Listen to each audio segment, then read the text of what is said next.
You are listening to Fantha Tracks. Because of the following special program, Wonder Woman and the Incredible Hulk will not be presented this evening.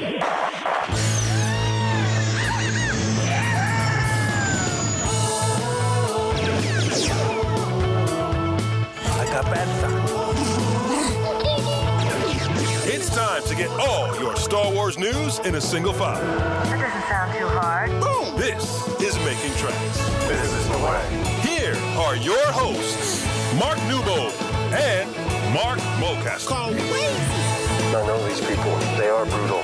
Does this look Jedi to you? That's not how the Force works. They'll never see it coming. Count me in.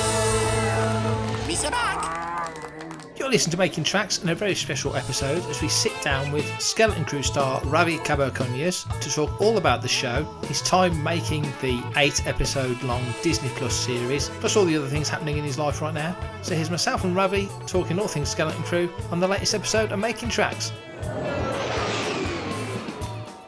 Ravi, welcome to the show. How's it going? Thank you. Thanks for having me. I'm very, very excited. Good to see you again. It's a lot has happened since Trafalgar Square. The show has come out, all 8 episodes, and I think it's really great. I'm really happy about all the positivity, and it was great meeting you at Trafalgar Square. So it's good to see you again. Skeleton Crew came out, and I think before the show hit, there was some maybe reticence in the community about what to expect, and then this show comes along, which was such a breath of fresh air. Just lit up people in a way that I don't think a lot of people were expecting. So from your side of the camera, yes. How was it for you? Did you kind of know what to expect? How familiar? I know you saw Star Wars when you were quite young, so you know Star Wars, but was it anything like you expected? I feel like it was. It was and it wasn't at the same time. I feel like it was for the most part, although, I was, of course, familiar with Star Wars and, the idea that we were going with, which was like, Goonies, E.T., that kind of Amblin style. I knew from the get-go, let alone when we wrapped, that we had something special and that this was going to be such an exciting, series, and how fun it would be and how, different it would be from other Star Wars productions. And, so I kind of expected what was going to happen, but of course it's crazy to see yourself on that big screen in this crazy new world. Like it's really weird. And our hearts were so full during shooting. We all had the absolute best interest at heart, and I'm really proud of the work we've done. So, very, very happy. You should be. So many questions. Having seen Star Wars as you did, and being familiar with the universe as you were, and then stepping into it. Now, I'm not an actor. You're an actor, so you kind of know that whenever you go to a project or you audition for something, you're taking on the mantle of another character. When you take on the mantle of Wim and you're entering the Star Wars galaxy, how is that? One part of you's a fan of this product, you enjoy Star Wars, and then you've got to compartmentalize that as an actor going into it. How do you separate the two things? Honestly, for me, I'm so lucky to have played this character, because this character to me felt like a Star Wars fan in Star Wars a little bit. He's geeking out as much as I was, on set. He's got all these interests in the galaxy and what it could be like. And so it was fun getting to geek out on set and play this character who's also loving what he's seeing and loving what he's doing. But you do have to look at it from Wim's eyes, because it's definitely different than how I see it, because I'm of course playing a different character. Like I'm not in these like dangerous, life-threatening situations like Wim is. So you really have to look at it. Well, I really had to look at it through Wim's eyes, because there's so many things that he was experiencing that I've never experienced, of course. But yeah, and as an actor, you look at every role with, from a different perspective, from that character's eyes. So, it's a fun challenge all the time, constantly.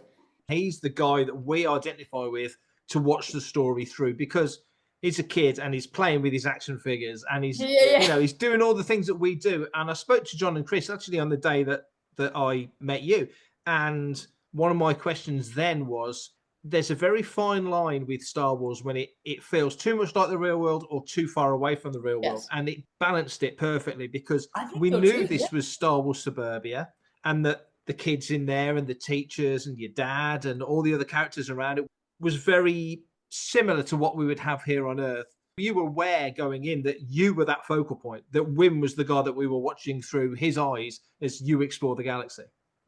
I think a little bit. I read the script so many times, but it's easy to visualize, but it's hard to visualize what the final outcome is going to look like. Like, you can visualize like the world and the situations that you're in, but it's hard to like see and know what the final thing is going to look like. So, I didn't really realize. I was so, oh my gosh, I knew that the second scene was gonna be me playing with my action figures, but just to see that, it's you're not like, you're expecting it, but you're not at the same time. It's just so cool. And I need to actually be Wim, and not myself, of course. And just like hovering, and but it is really strange to see it all come together and see. I loved being, one of the leads in a Star Wars series. Like, that's so much fun, so exciting. Like, I can't even like fully fathom it. It's crazy. My name is Kiriana Cratter, and you're listening to Fantha Tracks. What do you think of the figures? Oh, there you go. Ah, perfect. Are you pleased? I mean, it must be such a buzz to see yourself in plastic like that. It is so. There would be days where it would be like a break where they would be setting up a new shot, and they would pull me to go into like this room with a bunch of cameras. Like, I at least counted like 100 cameras all around me, circling all around me, and they did like a body scan to turn me into an action figure. And that was like crazy. Like, I knew it was gonna happen. Like, this again, I knew what was gonna happen, but to see it like actually in person, holding it, is a completely different story. And my whole, I would say at least like 75% of my life for a while was my life's trajectory was minifigures, and like Lego minifigures, like this guy. And so that was my favorite part about Legos. Not even like building them, just like seeing the little action figures.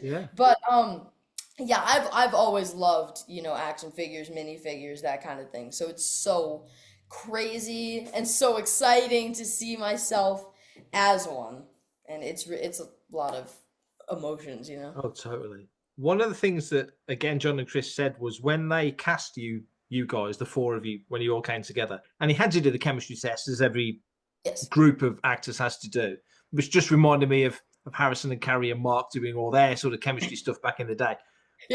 When did you kind of know that group of people was the right group? Of course, you're in it, so it's kind of different, but you've got such a great chemistry. It's so apparent. The funny thing is, from the jump, from the minute that I met all of them, there was like maybe 5 or 4 kids for each role that I did a read with, and it was so funny. All of the kids, Kiriana, Robert, Ryan, those were the ones that I wanted to work with. Wow. The ones that it was so weird. Like, I was like, I want to work with these. I want to work with these guys. Of course, I wanted to work with all of them. Everybody's so amazing. But, there was something I loved the most about those 3. And that's so funny. I told my mom, I would love to work with these guys like a million %. And it happened. And I was so surprised because it was like all of them like spot on. And, I immediately connected with Robert the second we got on the phone. And then when we saw each other in person, it was so fun. Like, all of us, we had so much fun together. And it felt like we had known each other since we were like 3. That's how it came across. Crazy. That's totally how it came across. Yes. Sorry, one more thing.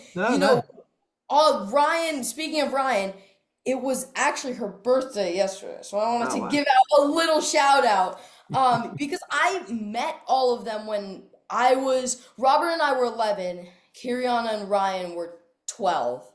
So that was 3 years, and it's been so nice, it's been 3 years that I've known them. So like a little bit of me was growing up with them, so which was so exciting, so fun.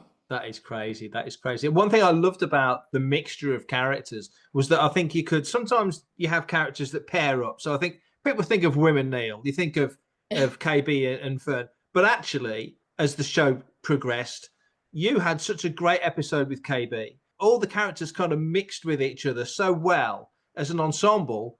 That seems to me, usually Star Trek's the show that does that really well. So that was very cool to see. Now, when you get onto set, and you're getting into the groove of it, you get to know the directors, and you have some cracking directors. Was there anything that really took you by surprise, be it the technology or a moment where something really clicked? Was there ever a moment like that? The volume, for sure, was a whole new, the pirates too, the way the directors worked with the pirates. Bryce was familiar with the volume and pirates from The Mandalorian. Yeah. So, but I think all the other directors, we were kind of learning with them too. And, the volume was so crazy. I'd never really seen anything like that. I've never worked on anything like that. So it's a whole new experience. It's crazy. There was a lot of new things that I think all of us got to experience, us and the directors, and working with them all was so fun. They all brought something different. The doing stunts on the back lot too. That was so fun. We had a whole scene in Bryce's episode where we were fighting off the trash crabs. Yeah. And the mama crab. It was a huge fight scene, huge stunts. We had to kick the crab, punch him, and it got cut, unfortunately. We all worked so hard on that one. And we had 3 days of stunt practice for that one, but it was fine because it was such a fun experience. And now we know how to fight trash crabs for next time, so it'll be okay. Life lessons. Yes, of course. For everything in one location, daily news, reviews, interviews, podcasts, video, and social media feeds, bookmark FanthaTracks.com for Star Wars news 24/7, 365.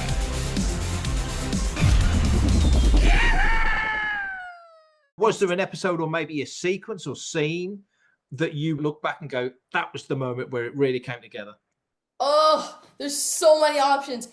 Oh gosh, where it all comes together, I would say, honestly, episode 8 had so many episodes like that. But there was the scene in it was episode 4 at Akron that I had with Ryan, with Fern. Yeah. That scene wasn't originally in the script. We did that during reshoots, Is that when she was doubting herself and you? Yes, the one where she was kind of vulnerable. Yeah. I was kind of vulnerable. It was such a delightful surprise. We didn't know until I don't think we got to California for the reshoots. Yeah.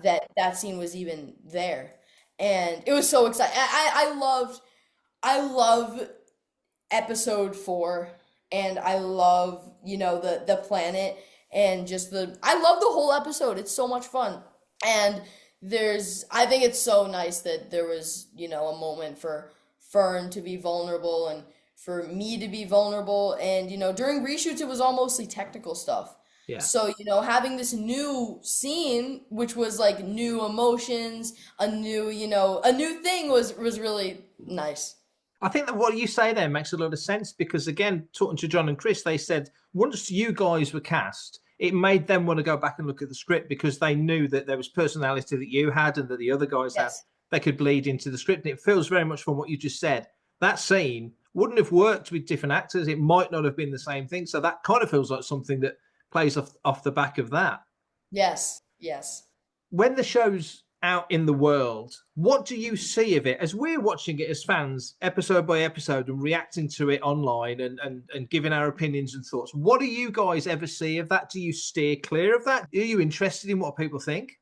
I feel like I love all the positivity and all that's what I loved about MegaCon, which was the con that we did last month around this time. This day, I think we were working. No, a few days ago, a month ago, we were working like February 7th to 9th. But yeah, that's what I loved about MegaCon, meeting all the fans and the people, the faces behind the excitement and the positivity that we received it's so nice to meet them because they are genuinely as enthusiastic as we are. And then they give you stuff like this. One guy gave me these Star Wars chopsticks, which are lightsabers. And then another guy gave me this SM-33 head, which has a little light in here. I don't know how to turn it on, but it's pretty cool, and it shines bright green, which was the color of my marks that we used on set, which was pretty cool. I don't think anybody knows that, but that's a little fact there. But, I'm also going to be doing a London con, too, in July.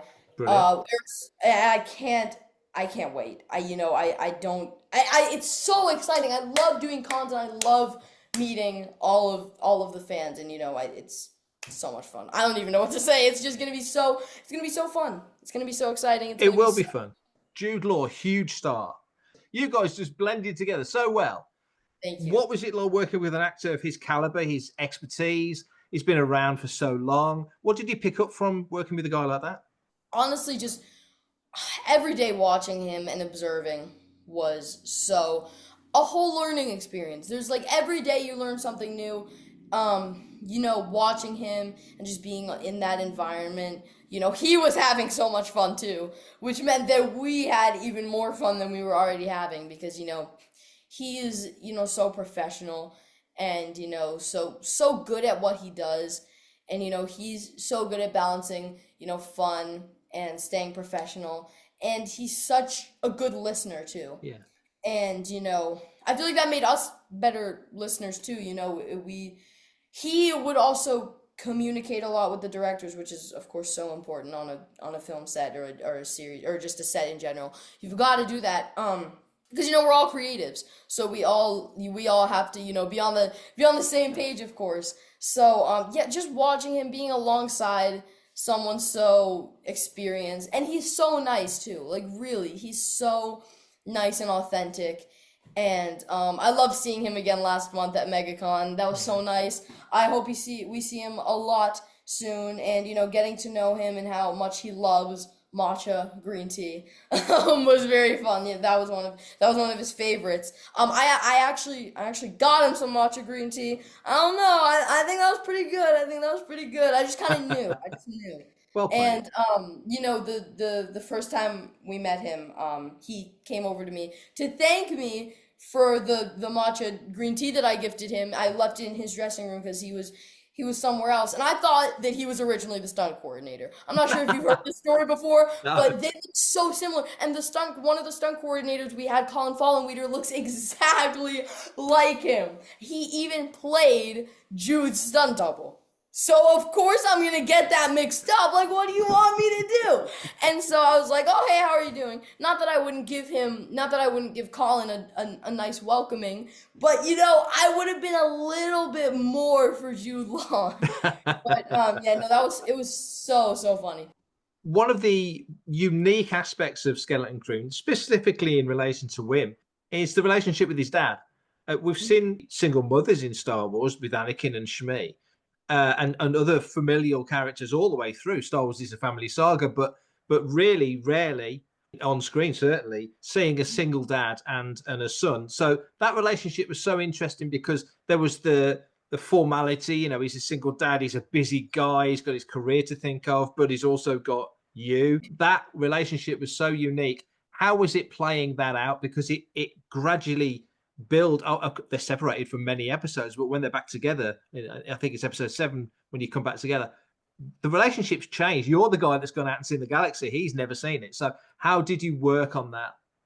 There was a bit cut where we were talking about my mom. Yeah. And so I would think how Wim would think about his mom, Yeah.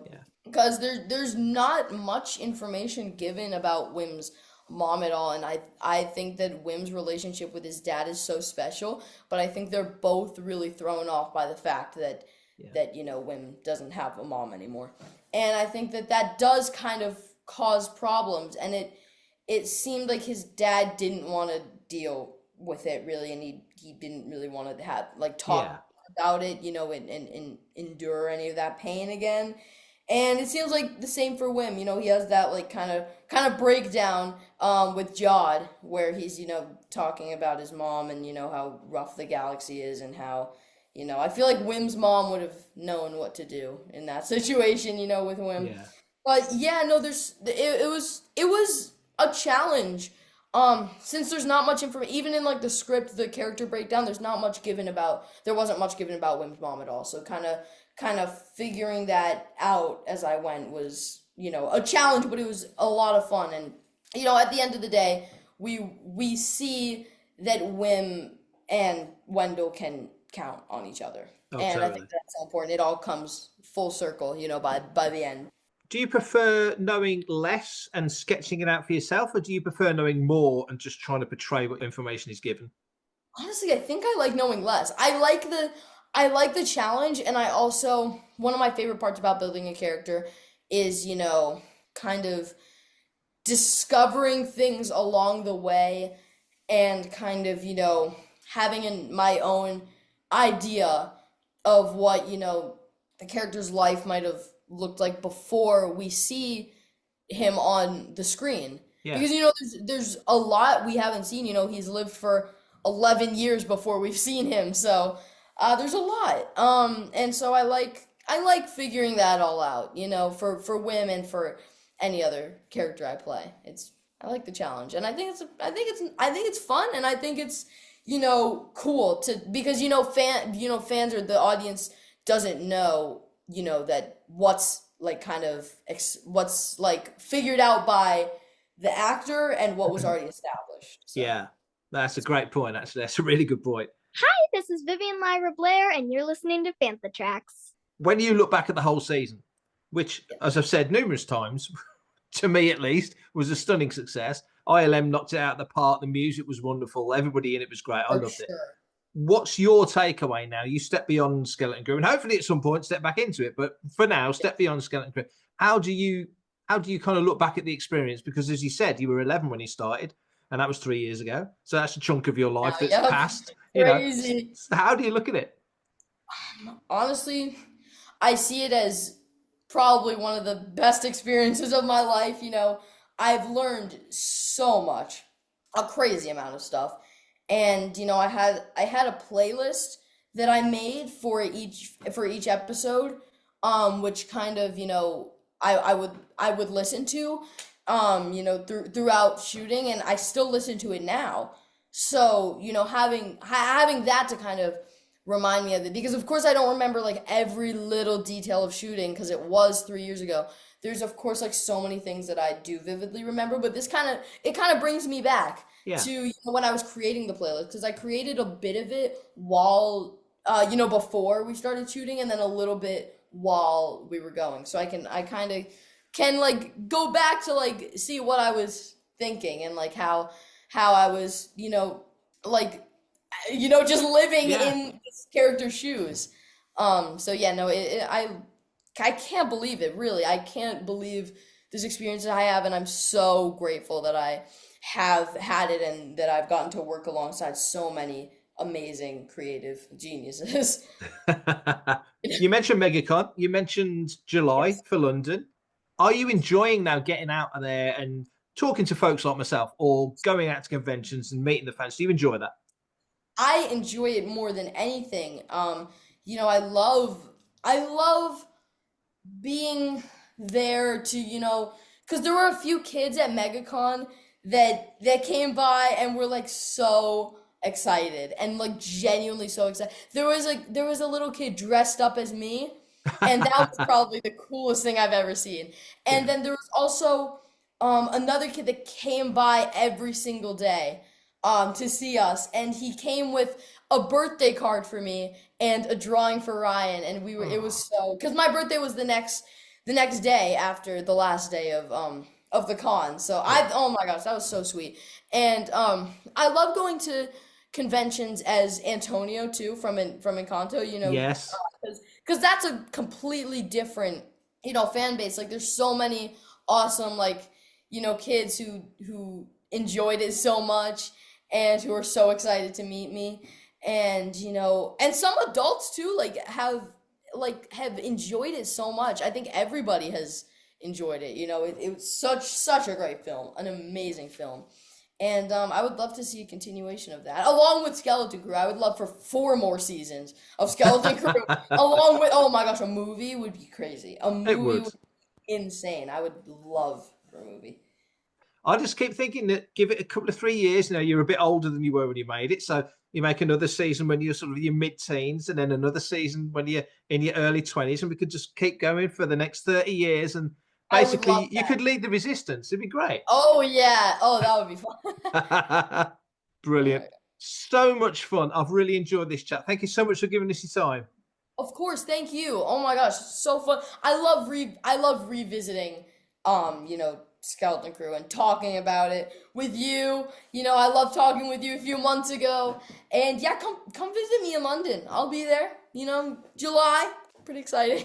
Sounds like a plan. I'll see you there. Thank you. I'll see you. Thank you so much.